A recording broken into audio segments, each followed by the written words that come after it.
Santos 0, Fluminense 0, empate amargo na Vila Belmiro, e é sobre isso que nós vamos falar no vídeo de hoje, rapaziada. Mas antes de mais nada, eu quero pedir para vocês se inscreverem no canal, deixarem seu like, ativarem o sininho, comentarem no vídeo, compartilharem o vídeo também.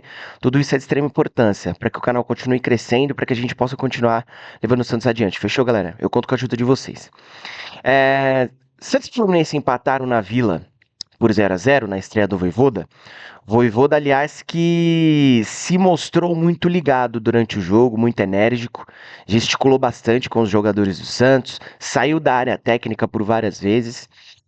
Ontem o quarto árbitro teve um certo trabalho com o Vojvoda, porque ele quase entrou no campo em algumas situações, né? Falou, cobrou bastante os jogadores do Santos. Enfim, foi um Vojvoda muito ligado nesse primeiro jogo à frente do Santos, e isso me chama muita atenção, porque com o Kleber Xavier nós não tínhamos isso, né?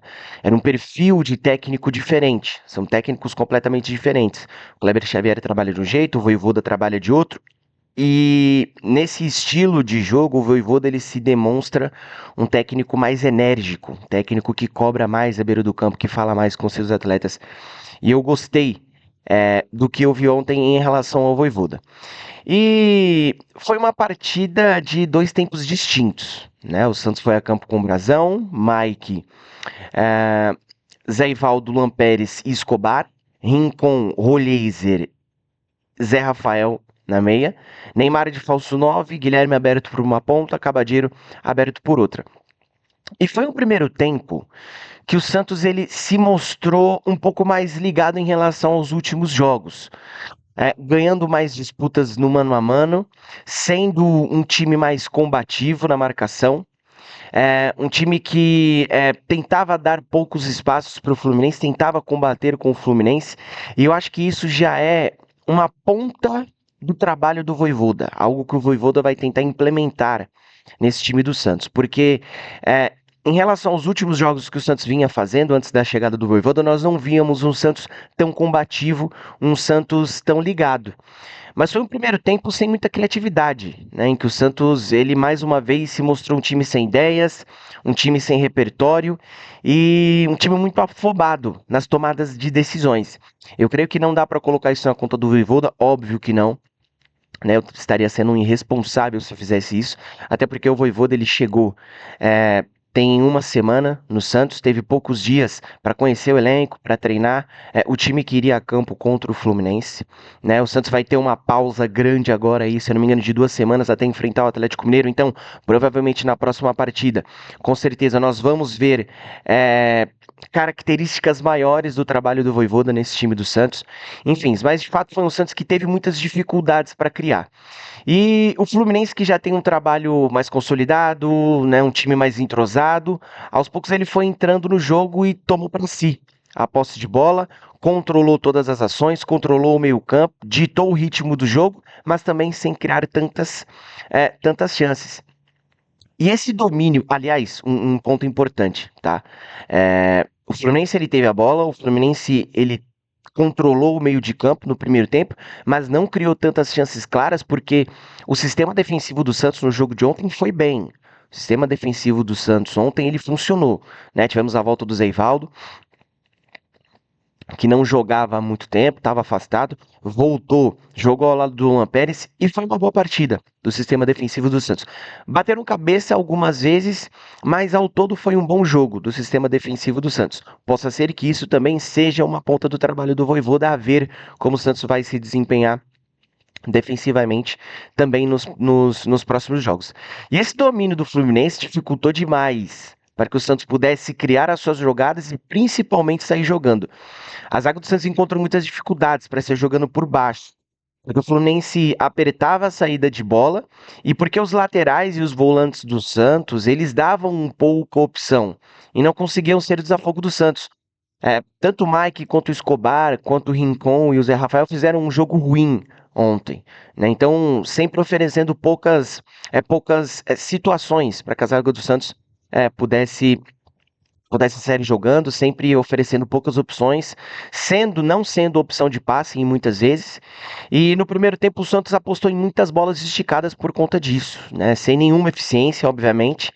Até porque a zaga do Fluminense ela é uma zaga alta, Ela é uma zaga de imposição física com o Thiago Silva, se eu não me engano foi o Freitas que jogou ontem, não sei ao certo quem foi a dupla de zaga do Thiago Silva, e eles praticamente ganharam todas as bolas pelo alto, porque eles são altos, têm posição, e porque o trio da frente do Santos é um trio baixo em relação a esses jogadores do Fluminense.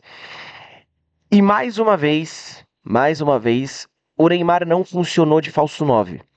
Porque o Ruleiser foi o armador, Guilherme jogou por uma ponta, Cabadeiro por outra, e o Neymar foi a ponta desse losango. Só que justamente pelo fato do Neymar justamente pelo fato do Santos ter dificuldades para sair jogando e também na criação de jogadas, o Neymar ele se sentia um tanto quanto impaciente dentro do jogo para conseguir pegar na bola, para criar chances, para criar situações. E com isso o Neymar ele saía do papel de falso 9 para descer até o meio campo, para encostar no Roleiser, para ser esse cara da marcação. Mas fazendo isso, o Santos ficava sem a sua referência lá na frente, né? Dificultando demais também a criação de jogadas e facilitando a marcação do Fluminense no primeiro tempo. E o Santos terminou o primeiro tempo sem dar um chute no gol. Um chute no gol. Justamente por conta de toda essa falta de criatividade, essa dificuldade na criação de jogadas. E só para não dizer que o Santos não chutou nenhuma bola no gol, teve o gol impedido do Guilherme, né, em que ele finta o zagueiro do Fluminense, finta o Fábio, chuta, faz o gol, mas nitidamente ele estava bem à frente da linha da zaga do Fluminense. E o Santos volta para o segundo tempo diferente, tá? O Santos volta mais agrupado para o campo, jogadores mais próximos, o que facilitou na troca de passes. Neymar e Rolês ele tentando jogar mais juntos, né? Já falei isso aqui em outros vídeos. Quando as principais referências técnicas do Santos elas se encontram no campo, elas se acham, sai coisa boa. O Santos consegue criar as suas situações e foi isso que aconteceu ontem. O Santos ganhou mais duelos no meio-campo, não deu tantos espaços para o Fluminense e finalizou ao gol.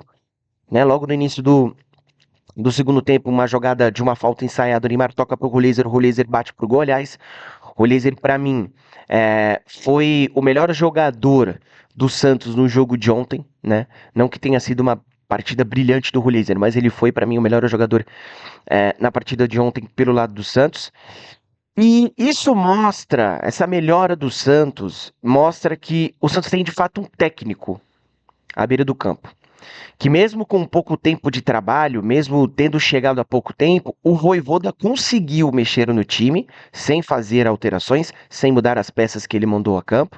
Tanto é que o time do segundo tempo é o mesmo time que termina o primeiro tempo, sem fazer essas alterações, sem mexer na estrutura, e o Santos volta melhor para o segundo tempo. Né? Logo no início tem a jogada do Rulezer, tem a boa defesa do Fábio, né? E depois disso, o Santos ele continua melhor que o Fluminense na partida. O Santos ele toma o controle da posse de bola e o Vojvoda ele faz duas mudanças. Coloca o Schmidt no lugar do Rincon e o David Washington no lugar do Cabalheiro. Com isso, com essas duas mudanças, o Neymar deixou de ser de fato o falso 9, a referência no ataque, passou a jogar mais solto pela intermediária do Fluminense como um armador de fato. E o Santos melhorou ainda mais com essas mexidas. E já que eu tô falando do Neymar, só para puxar um gancho, né? Ontem eu tava na Vila e eu vi o jogo, né, lá do estádio. E assistindo o jogo do estádio, nós temos uma visão mais privilegiada do que quem assiste da TV. Nós conseguimos ver as movimentações com mais facilidade, enfim. Nós temos uma visão mais privilegiada. E em relação ao Neymar, e eu já falei isso aqui em outros vídeos, quem sou eu para falar ou cobrar o Neymar, né? Até porque ele joga e eu faço os comentários, eu dou minha opinião sobre o que eu vejo. Mas o Neymar ele segura muito a bola em determinados momentos, né? Tanto é que na volta do Neymar, eu vi muita gente dizendo o seguinte: acho difícil o Neymar ser aquele mesmo Neymar. Eu também. Mas tendo o Neymar em campo, os adversários vão se preocupar muito mais com o Neymar, abrindo assim espaço para os outros jogadores do Santos. Em algumas oportunidades eu pude perceber que o Neymar ele conseguia arrastar dois, três marcadores do Fluminense, deixando um ou dois jogadores do Santos livres no campo, sem marcação. E em vez dele soltar a bola rápido, ele sempre segurava mais um, dois, 3 segundos. E para quem não acompanha futebol, 1, 2, 3 segundos pode parecer pouca coisa, mas no futebol, 3 segundos é muita coisa, é uma eternidade. Então, quando o Neymar ele segura demais a bola, ele dificulta o desenrolar do jogo do Santos, né? E ele perde até o time de encontrar um jogador do Santos, um companheiro em situação é, é, livre de marcação, uma situação melhor, né? Para conseguir dominar a bola, virar o corpo, conduzir, encontrar uma melhor situação de passe. Então, ontem no jogo eu consegui contar umas duas, três situações em que o Neymar arrastava três jogadores do Fluminense, em vez de ele soltar a bola rápido, ele tentava segurar um pouco mais. Eu acho que o Neymar ele precisa facilitar esse jogo dele. Ainda mais porque ele joga no meio, né? Hoje o Neymar é um meia criador, ele é um playmaker, então jogar no meio-campo exige mais essa rapidez, esse raciocínio mais rápido, né? Então o Neymar segurando muito a bola, ele dificulta esse desenrolar do jogo do Santos. É, e aí, com essas mudanças que o Vojvoda propôs, o Santos melhorou. O Schmidt, no lugar do Rincon, incorporou mais esse meio-campo do Santos e deu mais dinâmica, até por questões de característica. O Rincon, um volante mais fixo, sem tanta movimentação. O Schmidt já conseguiu sair mais para o jogo, se posicionou mais à frente no campo do Fluminense, sempre se apresentando como opção de passe, girando o jogo e fazendo o que o Rincon não fez durante todo o jogo, dando alguns passos no campo e se posicionando mais à frente. E com isso, o meio-campo do Santos dominou o meio-campo do Fluminense. O Santos pressionou o Fluminense no seu campo de defesa, o Fluminense não conseguia sair para o jogo. O Renato fez algumas mexidas que não surtiram efeito, colocou o Rolheiser, colocou o Ganso, trouxe esses jogadores para o jogo, mas mesmo com essas mexidas, é, o Fluminense não conseguiu sair para o jogo, o Santos continuou empurrando o Fluminense para o seu campo de defesa, mas mesmo assim o Santos continuou esbarrando na boa marcação do Fluminense. E diante disso, né, eu já venho dizendo isso aqui há algum tempo, visto a dificuldade que o Santos tem para propor o jogo, o Santos tem muita dificuldade para conseguir propor o jogo, para criar situações, mesmo jogando até dentro da Vila Belmiro. E a forma como o Santos venceu, por exemplo, o Atlético Mineiro, o Cruzeiro, o Flamengo, a impressão que fica para mim é de que esse time se sente mais confortável contra-atacando e explorando os espaços deixados pelo time adversário. Vamos ver, ao decorrer do trabalho do Vojvoda, se ele pensa também dessa maneira, se ele enxerga que o Santos é um time para contra-atacar, é um time que se sente mais seguro e mais confortável contra-atacando, e a forma como ele vai armar esse time do Santos. Até porque em várias situações o Vojvoda, quando ele estava no Fortaleza, ele colocou o Fortaleza para ser um time mais reativo, que jogava em transição, esperando um pouco mais os seus adversários. E ao que me parece, o Santos se sente mais confortável para jogar dessa maneira. E aí o segundo tempo continua se desenrolando, o Santos continua com dificuldades para criar, o Vojvoda traz o Tiquinho para o jogo, junto com o Igor Vinícius, que, visto o jogo ruim que o Mike fez, poderia ter entrado antes para ser uma opção ofensiva para o Santos por aquele lado direito, que não criou nada nesse jogo. Com a entrada do Tiquinho, o Santos fica com duas referências lá na frente, né? O Tiquinho e o David Washington, que aliás, David Washington entrou mal mais uma vez, né? É triste essa segunda passagem do David Washington pelo Santos, porque quando ele sai do Santos, nós colocávamos uma expectativa muito grande em cima do David. E quando ele volta, nós colocamos uma expectativa maior ainda pelo que ele apresentou na primeira passagem dele, né? Então, mais uma vez, foi uma participação ruim do David. O David não conseguia fazer a parede, não conseguia dar um prosseguimento às jogadas do Santos, né? Enfim, Vojvoda traz também o Barreal para o jogo. E foi a forma como o Vojvoda tentou mudar o panorama do jogo do Santos no segundo tempo. E teria conseguido se no final do jogo o gol de cabeça do Tiquinho não tivesse sido anulado por impedimento depois de um bom cruzamento do Barreal. Né, o Tiquinho de fato estava um pouco à frente da linha de defesa do Fluminense, né? Pouca coisa também ali, se o Santos faz aquele gol, seria a coroação de um segundo tempo em que o Santos ele demonstrou que tem um caminho, tem um caminho ali para o Vojvoda conseguir fazer um trabalho, que tem algo que pode ser que dê para o Vojvoda tirar desse time e extrair desse time. Mas o Vojvoda precisa de contratações, de fato. O Vojvoda ele precisa ter um elenco mais vasto, o Vojvoda ele precisa ter profundidade dentro desse elenco do Santos. O Santos fechou aí com o Vitor Hugo, né? Fechou aí com Adonis Frias, o zagueiro. Se eu não me engano, tá tentando também o Zaid Romero, que joga no Bruges. Fechou ontem também com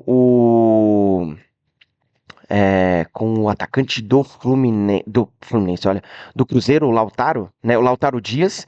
Espero que seja o Lautaro Dias do Independente Del Valle, não do Cruzeiro. Enfim, Zé o Santos tentando se reforçar e tentando dar uma profundidade de elenco para que o Vojvoda possa fazer um trabalho satisfatório. Foi um empate amargo no segundo tempo, pelo que o Santos produziu de fato.